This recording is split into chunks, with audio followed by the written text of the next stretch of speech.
이재명은 왜 이렇게 중국에 약할까요? 아니, 우리 야당이 다 중국에 약합니다. 2년 전 2021년 새해에는 중국 인민에게 새해 인사를 한 것이 논란이 됐죠. 당시 이재명뿐이 아닙니다. 도지사 몇 사람과 그리고 정세균 국무총리, 박병석 국회의장, 이런 정부 여당의 고위 인사가 중국 공산당 기관지에 설을 앞두고 새해 인사를 한 것입니다. 그때도 미중 갈등이 격화된 상황이었죠. 그래서 이런 여권의 친중 행보는 많은 뒷말을 낳았습니다. 이게 좀 웃기는 건 아니냐. 아직도 사대주의 사상에 묶여야 이런 말들이 나왔습니다. 그런데 이번에는 후폭풍이 생각보다 거셀 것 같습니다. 제가 보기에도 오바다 너무 오버했습니다. 우선 싱하이밍이 외교관으로서 기본적인 예의에서 벗어난 언행을 한 것입니다. 이재명은 이틀 전인 6월 8일 싱하이밍의 관저로 초청을 받아 거의 위협에 가까운 발언을 듣고 왔습니다. 이재명을 두고 위협을 한 것이 아니라 대한민국을 두고 위협을 한 그런 발언을 듣고 왔습니다. 솔직히 이 관저에 갈 수는 있죠. 친한 친구라면 말입니다. 뭐 뼈갈 한잔 하자 이래서 비공개리에 술 한잔 할 수도 있는 겁니다. 그런데 이번에는 이 프로토콜을 어떻게 알았는지 나는 좀 이해할 수 없는 이상한 짓이라고 생각합니다. 유튜브 방송이 생중계를 하는 상황에서 중국 대사 관저로 찾아간 겁니다. 그게 뭐 하는 일입니까? 싱하이밍이 이재명을 앉혀두고 10분입니까? 15분입니까? 15분이라고 하더군요. 그 읽은 글의 핵심 내용이 이렇습니다. 한중 관계 악화의 원인은 한국에 있다. 그리고 한국 정부가 중국에 반대해서 배팅한다면 반드시 후회할 것이다. 자, 이 말을 두고도 여러 해석이 나왔습니다. 과거 조 바이든 미국 대통령이 부통령 시절에 박근혜 대통령에게 웃으면서 이와 비슷한 말을 했다고 하더군요. 미국에 반대를 해서 배팅한다면 후회가 되는 결과가 온다. 그런데 한미 관계는 전혀 다른 관계죠. 한중 관계와 완전히 다른 관계입니다. 한미 관계는 문자 그대로 한미 동맹을 바탕으로 혈맹이라고 부를 수 있는 관계입니다. 그래서 농담도 가능한 관계라고 할 수 있습니다. 이런 식의 농담까지 말입니다. 그런데 한중 관계는 그렇지 않습니다. 이런 발언은 정색을 해서 해도 되지 않는 발언입니다. 일종의 협박이라고 할 수 있는 발언입니다. 이재명은 왜 싱하이밍에게 이런 오만방자한 훈시를 하도록 판을 깔아준 것일까요?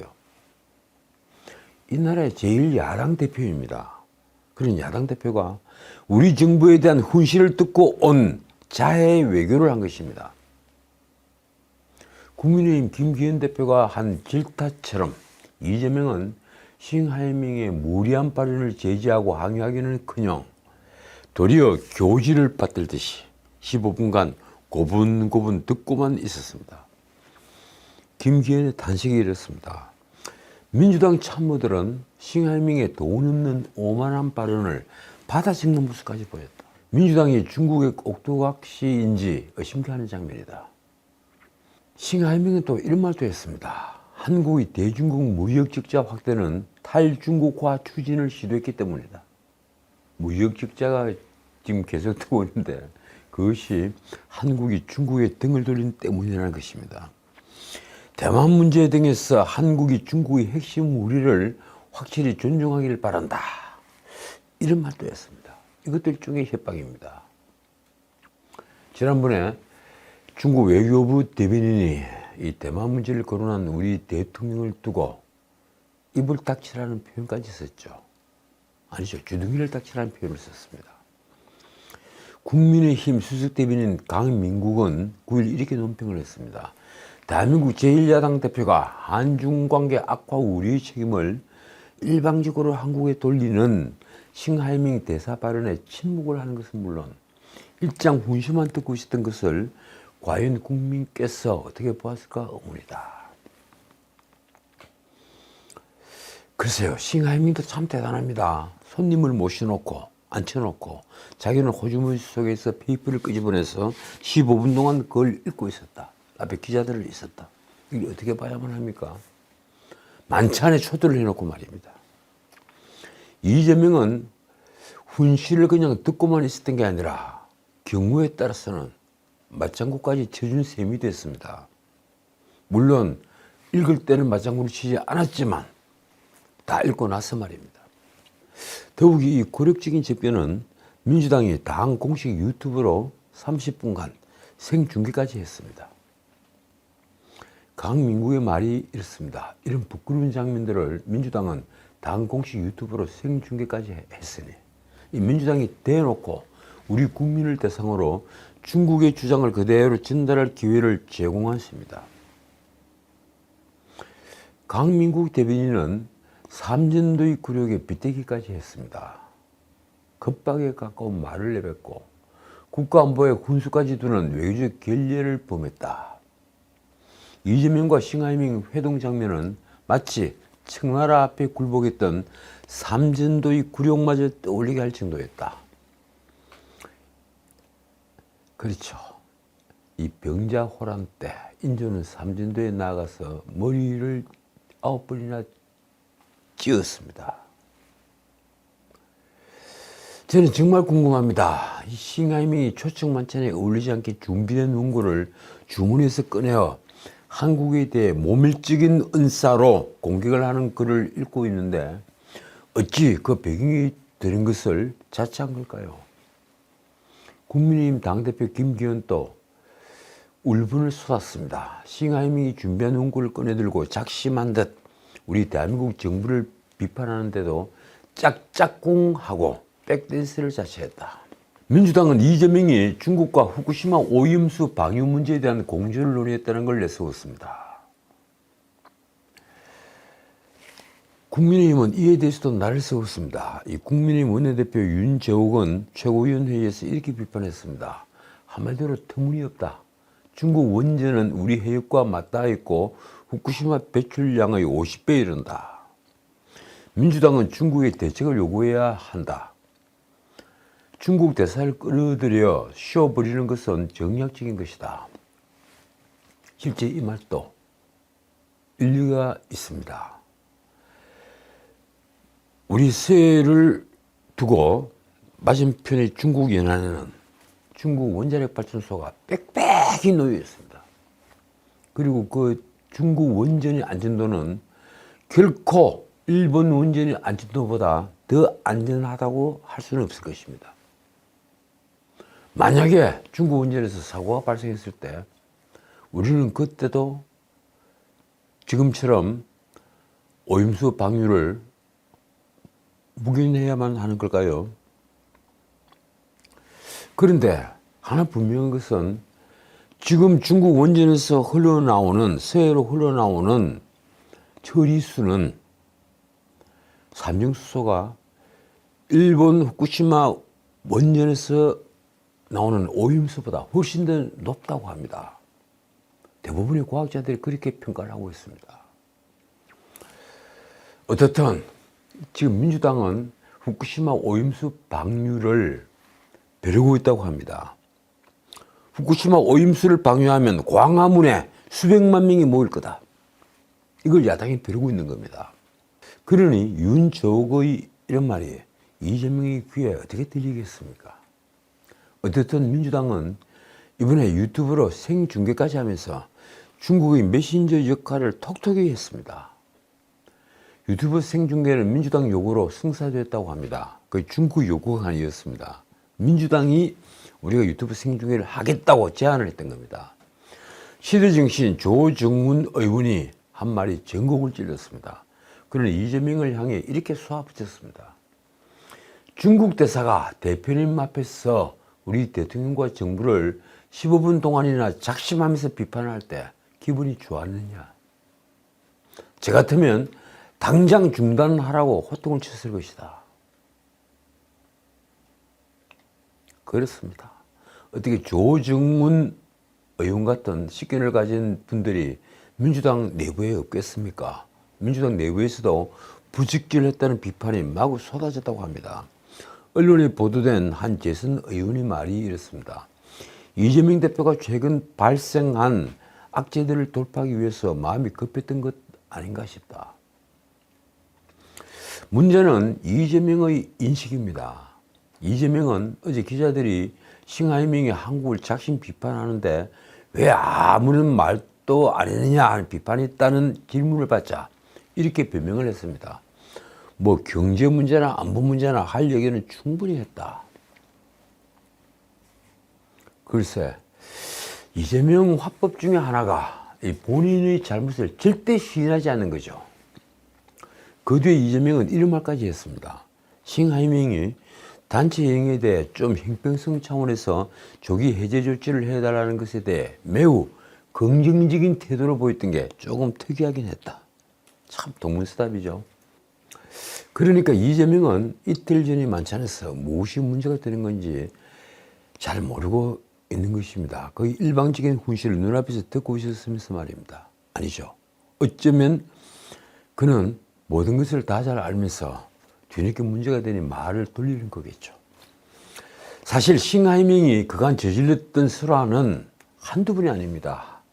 그는 지난 2020년 1월 부임을 한 이후에 3년 내내 설화로 논란을 빚었습니다.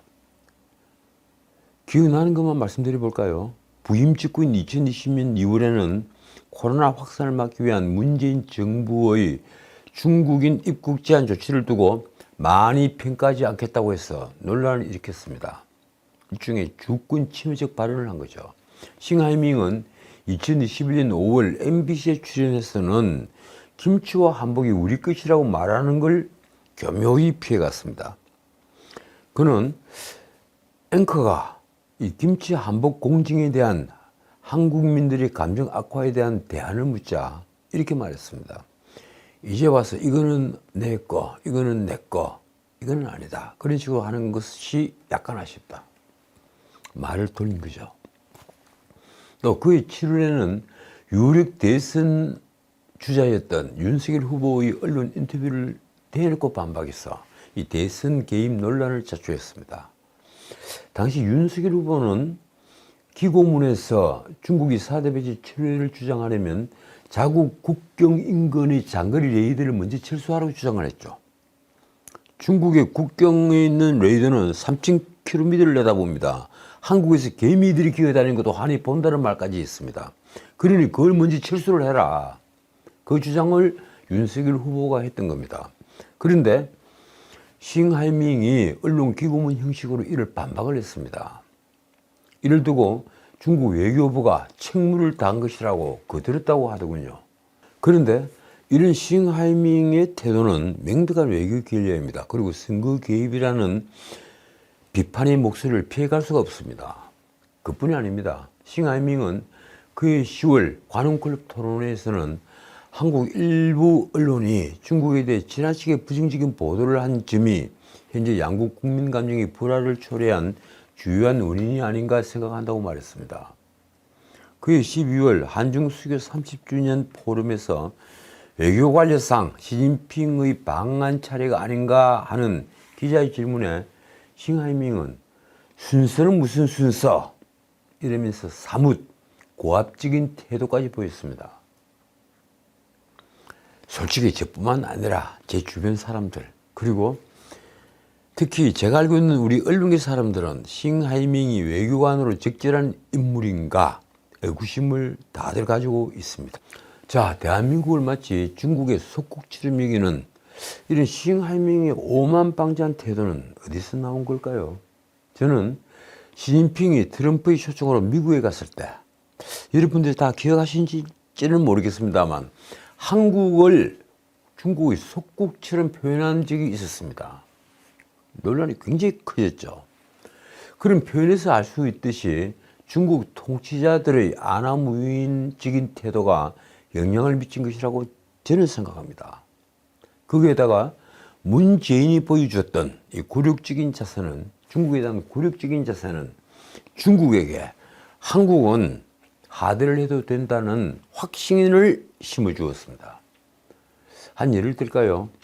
2017년 문재인 대통령은 중국에 갔습니다. 그 중국에 가서 셋째 날, 방중 셋째 날, 북경대학에서 문재인이 강연을 했습니다. 그때까지 사흘 동안 문재인은 중국 측의 어전 푸대접에다가 이 혼밥 논란을 벌였습니다. 그리고 중국 공안이 우리 기자들을 폭행을 했죠. 그래서 엄청난 구설수에 시달렸습니다. 어떻게 국빈 방문을 가서 이런 푸대접을 받을 수 있나? 이런 말들이 마구 쏟아졌죠. 아마 저 같았으면 중국 정부에게 공식 항의를 한 뒤에 곧장 철수하고 비행기를 타고 돌아왔을 것입니다. 그런데 만면의 웃음을 띠면서 문재인은 북경대학에서 연설을 했습니다. 그날 연설은 정말 충격적이었습니다. 당시 이 연설을 보도한 언론은 후일 친중 4대주의의 고백과도 같았다 이렇게 썼습니다. 문재인과 중국을 말하면 늘 등장하는 말이 있죠. 중국을 높은 산 그리고 한국을 작은 봉우리로 지칭한 문제의 표현은 바로 이 연설에서 나왔습니다. 문재인의 연설이 이렇습니다. 중국은 주변국들과 어울려 있을 때 존재가 빛나는 국가입니다. 높은 산봉우리가 주변에 많은 산봉우리가 울리면서 더 높아지는 것과 같습니다. 한국도 작은 나라이지만 책임 있는 중견 국가로서 중국의 꿈에 함께할 것입니다. 참 기가 막힌 말입니다. 높은 봉우리, 작은 봉우리 그뿐이 아닙니다. 문재인은 자유와 인권을 억압하는 시진핑 독재를 두고도 민주법치를 통한 의법치국, 법으로 나라를 다스린다. 의법치국, 그리고 의덕치국, 덕으로 나라를 다스린다. 그리고 인민을 주인으로 여기는 정치 철학이라고 칭송을 했습니다. 참, 의법치국, 의덕치국. 중국을 칭송하기 위해서 온갖 말을 찾아낸 겁니다. 대만 침공을 공언을 했던 이 패권지향 국가인 중국을 두고 인류 사회의 책임 있는 국가로 나아가려는 중국의 통 큰 꿈이라며 이른바 중국 몽을 축에 세웠습니다. 마침내 문재인은 그 연설에서 중국이 항미 원조 전쟁이라고 부르는 6.25 전쟁 때 이 중국 인민해방군의 군가 작곡가가 조선인이라는 인연까지 끄집어냈습니다. 이러니 싱하이밍 같은 자가 어찌 한국을 없이 여기지 않겠습니까? 이재명은 그런 싱하이밍 앞에서 단 한마디 반발도 하지 못하고 다소곳한 손님으로 앉아 있었습니다. 싱하이밍이 포켓에서 끄집어낸 A4 용지를 다 읽을 때까지 말입니다. 이 국민의힘 최재형이 페이스북에 쓴 글이 이렇습니다. 대변인의 친한한 막말, 김남국 코인 사태에 침묵을 하다가 겨우 찾아낸 돌파구가 중국 대사를 찾아가 국격을 떨어뜨리는 것이라니 참으로 대책 없는 처사다. 중국 가서 나홀로 식사하고 돌아온 문재인 전 대통령의 대를 잇는 굴욕 외교가 민주당의 전통이 되어버린 것 같다. 자, 그런데 어제 재미있는 훌담도 보도가 됐습니다. 한동훈 법무부 장관도 싱하이밍의 초대를 받았다고 하는 뉴스입니다. 그런데 그걸 거절했다는 뉴스입니다. 싱하이밍이 법무부 장관을 왜 초대할까요? 출입국 문제가 있기 때문에 중국 대사에게 한국 법무부 장관은 핵심 장관입니다. 언론 기사 제목이 이렇습니다. 싱하이밍 초대에 이재명 오케이, 한동훈 노 했다. 그 기사의 첫 구절은 한동훈이 얼마나 정치 감각이 있는지를 잘 보여줍니다. 이렇습니다. 현대판 위안스카이 원세계로 불리는 싱하이밍 주한 중국 대사가 지난 2월 한동훈 장관을 관저로 초청했지만 한 장관이 이를 거절했다. 그렇죠.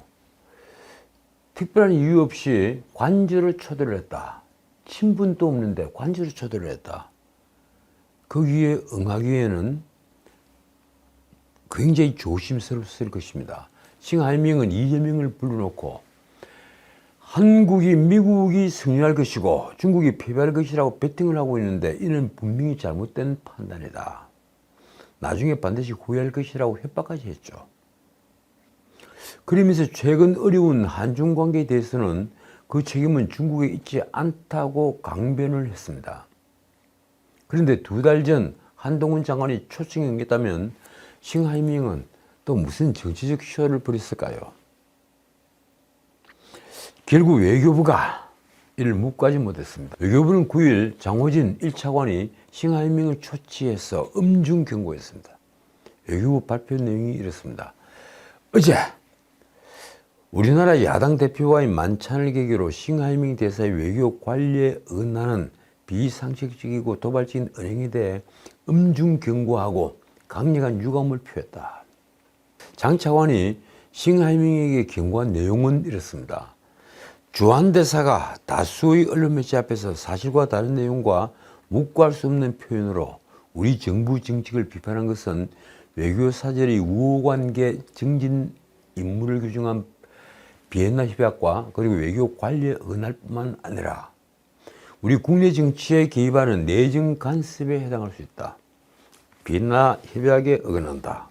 내정 간섭이다. 이 2가지를 지적을 한 겁니다.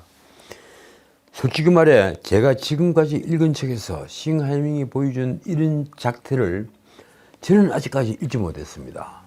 싱하이밍의 이런 방자한 태도는 충분한 초방사유가 되는 것입니다. 장호진 차관 역시 싱하이밍에게 외교사절이 본분에 벗어나지 않도록 처신해야 할 것이며 모든 결과는 본인의 책임이 될 것임을 분명히 경고한 것으로 알려졌습니다. 자, 그런데 막상 또 한쪽 당사자인 이재명 대표는 뭐라고 변명했을까요? 그는 지난 8일 한국의 대중 외교 정책을 비판한 싱하이밍의 발언이 논란을 빚자 9일 오전에 경제 안보 문제 등 할 이야기는 충분히 했다고 말을 했습니다. 이재명은 전날 싱하이밍의 발언을 어떻게 봤나 하는 질의에는 엉뚱하게 이런 답을 내놨습니다. 한국의 단체 여행 배제에 대해 형평성 차원에서 조기 해제 조치를 해달라는 것에 대해 매우 긍정적인 태도를 보였던 게 조금 특이하긴 했다. 아까 이 부분을 제가 말씀을 드렸죠. 이재명은 이날 확대 간부 회의에서도 싱하이밍의 발언에 무슨 문제가 있었는지 언급을 하지 않았습니다. 그는 경색된 한중 간 경제협력을 복원해서 대중교역을 살려내고 활로를 찾기 위해 중국 대사를 만나 많은 대화를 나눴다면서 이렇게 말했습니다. 수출로 먹고 사는 대한민국이 최대 교육국을 배제한 채 저성장 늪을 빠져나오기란 거의 불가능하다. 최대 교육국인 중국과 이 무역을 논의하기 위해서 만났다. 뭐 이런 겁니까? 자, 오늘 여기까지입니다. 요즘 민주당은 KBS 수신료 분리 징수를 추진하는 정부를 공격하는데 집중을 하는 모습입니다. 언론 장악을 포기할 수 없다. 뭐 이런 겁니까? 민주당 의원들은 7일 대통령실 앞에서 KBS 수신료 분리 징수 추진을 항의하는 기자회견을 열고 항의 사안을 대통령실에 전달했습니다. 하지만 민주당 고민정 언론자유특위위원장이 대통령실에 전달한 그 봉투 안에는 아무것도 적혀있지 않은 백지 2장만 들어있었습니다. 왜 백지 2장일까요? 민주당은 실무진이 실수라고 변명을 했습니다. 대통령실의 한 참모는 백지가 실수인지 아니면 어떤 의도가 있는 것인지 잘 모르겠다고 말했습니다. 이 나라 유사 좌파들에게는 진실이라고는 단 한 가지도 없습니다. 제가 장담드릴 수 있습니다. 그들에게 진실은 없습니다. 지금까지 전식이었습니다.